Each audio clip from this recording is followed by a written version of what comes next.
Muito feliz de estar participando do culto com vocês nessa noite, ainda que de forma virtual.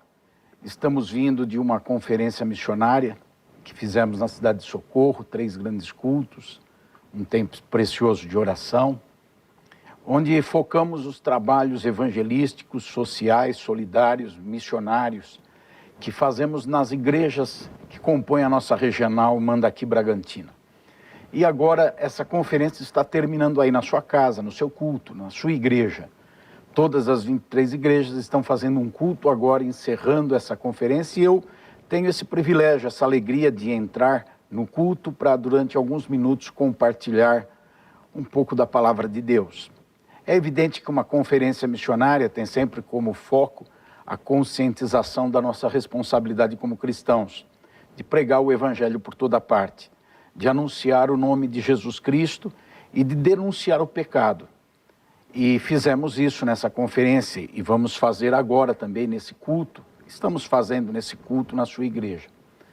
Eu quero ler um texto bíblico e que você me dê a sua atenção para depois falar sobre o que está escrito aqui em Marcos, capítulo 16, no versículo número 15 em diante, diz a palavra de Deus.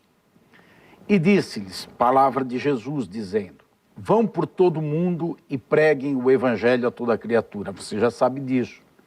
Quem crer e for batizado será salvo. Quem, porém, não crer, será condenado. Estes sinais acompanharão aqueles que creem. Em meu nome expulsarão demônios, falarão novas línguas, pegarão em serpentes, e se beberem alguma coisa mortífera, não lhes fará mal. Se impuserem as mãos sobre os enfermos, eles ficarão curados. De fato, o Senhor Jesus, depois de lhes ter falado, foi recebido no céu e sentou-se à direita de Deus. E eles foram e pregaram por toda parte, cooperando com eles o Senhor e confirmando a palavra por meio de sinais que se seguiam. Nós temos aqui um ponto inicial da evangelização mundial, que foi estabelecido pelo Senhor Jesus Cristo e que todos os cristãos estão comprometidos com isso. Não era uma palavra direcionada especificamente aos apóstolos, mas para, a partir deles, todos os crentes daquela época, de todas as épocas, em todos os lugares, tomassem como um mandamento.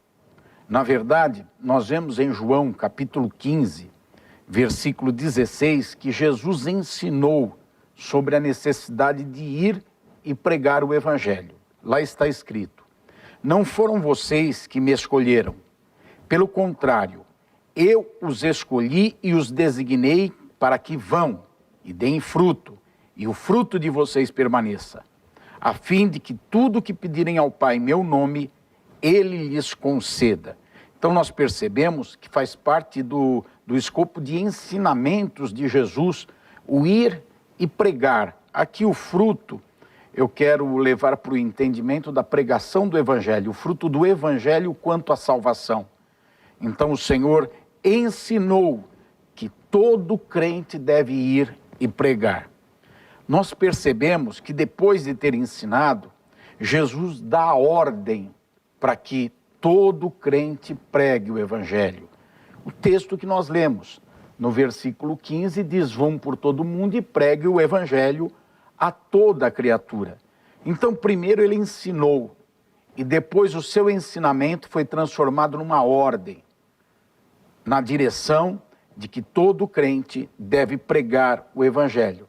Nós percebemos que aqueles primeiros crentes entenderam, e eles foram.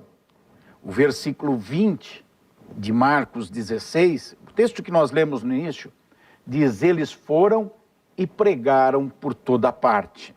Então eles compreenderam, e a grande questão hoje é se nós compreendemos, se a nossa geração compreende, se você que está sentado no banco, na cadeira, na poltrona dessa igreja, entendeu o ensinamento que virou ordem para ser praticado.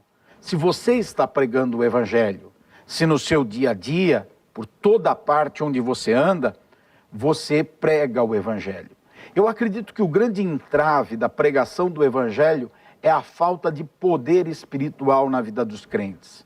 Crentes que não têm poder, que não têm a presença do Espírito Santo, que não são cheios do Espírito Santo, não pregam o Evangelho e nem devem pregar, porque não têm consistência, não têm força, não têm vigor, não vão representar bem a causa do Senhor.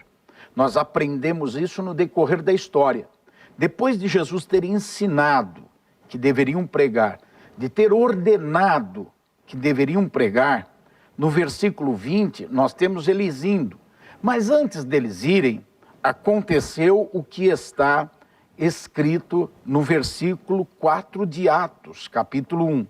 Atos, capítulo 1, versículo 4, diz que antes deles irem pregar, eles foram capacitados, porque Jesus disse para eles, comendo com eles estavam numa refeição, deu-lhes esta ordem, veja bem, deu-lhes a ordem, não se afastem de Jerusalém, mas esperem a promessa do Pai, a qual vocês ouviram de mim. Então eles ficaram em Jerusalém durante muitos dias, até que o Espírito Santo descesse sobre eles, e nós temos isso cumprido em Atos 1:8, quando eles foram cheios do Espírito. Na verdade, no capítulo 2, eles foram cheios do Espírito. Atos 1:8 é a confirmação de que eles deveriam ir e pregar por toda parte, começando em Jerusalém, indo por Judéia, Samaria, até os confins da terra. E no capítulo 2 de Atos, nós temos o derramamento do Espírito, quando eles foram cheios de Espírito. E aí, a partir do derramamento do Espírito, quando eles foram tomados pelo Espírito do Senhor, nós vemos eles saindo e pregando por toda parte. Durante algum tempo, apenas os apóstolos e os cristãos ficaram ali em Jerusalém, até que no capítulo 8 veio uma grande perseguição sobre a igreja, a chamada dispersão. Quando eles foram perseguidos em Jerusalém, tiveram que sair e ir por toda parte. Tiveram que mudar para a Europa, tiveram que mudar para a Grécia, para Corinto, tiveram que mudar para outras cidades, outros países da Ásia. E aí foram e cumpriram aquilo que Jesus havia ensinado, havia ordenado e havia capacitado para que eles fizessem, ou seja, pregarem por toda parte. Atos capítulo 8, versículo 4 diz, enquanto isso, os que foram dispersos iam por toda parte pregando a palavra. Eles pregaram por toda parte. Nós sabemos que os dois maiores nomes da igreja primitiva eram Pedro e Paulo. Um pregador em Jerusalém e representa todos os crentes, todos os apóstolos, todos os pregadores que pregavam para Israel. E outro era Paulo, o pregador aos gentios, que representa em todos os tempos, todos os crentes e pregadores que pregam às nações, que pregam a todas as pessoas. E eles deram um exemplo e eles seguiram aquilo que Jesus ensinou, ordenou e capacitou para que fosse feito. Veja, Pedro saiu pregando por toda parte. Atos 9, versículo 32, diz assim, passando Pedro por toda parte, também visitava os santos que moravam em Lisda. Ele passava e pregava por toda parte. E Paulo também passava e pregava por toda parte. Quando ele foi preso, lá no capítulo 21, versículo 28, consta o relato bíblico dessa forma, gritando, israelitas, socorro, este é o homem que por toda parte anda ensinando todos a serem contra o povo, contra a lei. Era assim que o mundo via, que eles estavam ensinando, que Paulo estava pregando para ensinar contra o povo, mas é que eles estavam na ignorância, cegados, sem entendimento do evangelho. Mas o fato a ser puxado do texto é que Paulo, quando foi preso, a acusação que pesou sobre ele foi a seguinte: esse homem saiu e está pregando por toda parte aquilo que ele acredita, aquilo que ele crê. Portanto, irmãos, nós precisamos aprender o que Jesus ensinou, obedecer aquilo que ele deu ordem e nos capacitar para poder tanto aprender como obedecer. Foi assim que aconteceu com os crentes primeiros, é assim que acontece com todos os crentes em todas as épocas. Precisa aprender, obedecer e depois ser capacitado para poder pregar por toda parte. Tenho vivido há muito tempo no Evangelho, tenho pregado por toda parte há muito tempo, tenho pastoreado a igreja. E eu percebo que há uma inquietação no meio do povo de Deus, sejam de líderes, pastores, como também das pessoas, dos crentes em geral, pela falta de sinais, pela falta de salvação de pessoas, pela falta de milagres, pela falta até de batismo no Espírito Santo. Tem sido tornado raro pessoas serem batizadas no Espírito Santo. Não é como aconteceu lá em Pentecostes, que todos ficavam cheios do Espírito Santo, falando em línguas estranhas. Então há uma inquietação, e surge uma pergunta que fica no ar assim: o Evangelho mudou? Deus mudou? O que está acontecendo? Por que não vejo tantas coisas acontecerem? A resposta é uma só: você não prega por toda parte. Essa é a resposta. Porque se nós quisermos que aconteça o que está escrito em Marcos 16 a 18, o texto que eu li, o que está escrito lá? Lá está escrito sobre salvação, sobre libertação de pessoas endemoniadas, lá está escrito sobre cura de enfermos e milagres, lá está escrito que haverá batismo no Espírito Santo, lá está escrito que haverá proteção espiritual a ponto de que se beber alguma coisa que faz mal, não vai fazer mal nenhum. Lá está escrito tudo isso que nós ansiamos em ter. Mas se nós quisermos que aconteça isso, que está em Marcos 16 a 18, precisamos ouvir o que está em Marcos 16, 15. E precisamos fazer o que está em Marcos 16, 20. Em Marcos 16, 15, está escrito: vão por todo mundo e preguem o Evangelho. E em Marcos 16, 20, está escrito: e eles foram e pregaram por toda parte. Então, o que nós queremos, o que eu quero, o que você quer, é Marcos 16, 18 a 20. Afinal, você não quer cura? Você não quer milagre? Você não quer salvação de almas? Você não quer poder do Espírito Santo?